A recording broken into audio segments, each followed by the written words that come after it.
He's like, you have to hold it for me. Can you pull it out? He won't hold it himself if I let go. He will, but it's kind of a big piece. I'm going under and I fear this time there's no one to save me. This all or nothing really got a way of driving me crazy.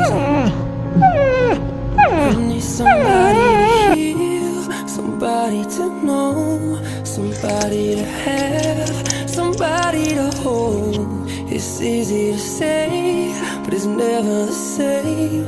I guess I kinda like the way you numbed all the pain, and now the day bleeds into nightfall.